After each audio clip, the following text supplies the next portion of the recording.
क्या आप किसी ऐसे व्यक्ति को जानते हैं जिसे सब कुछ प्राप्त हो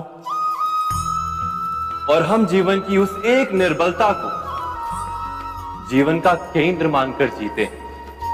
इस कारणवश हृदय में दुख और असंतोष रहता है सदा। निर्बलता मनुष्य को जन्म से अथवा संजोग से प्राप्त होती है, किंतु उस निर्बलता को मनुष्य का मन अपनी मर्यादा बना लेता है। किंतु कुछ व्यक्ति ऐसे भी होते हैं जो अपने पुरुषार्थ और श्रम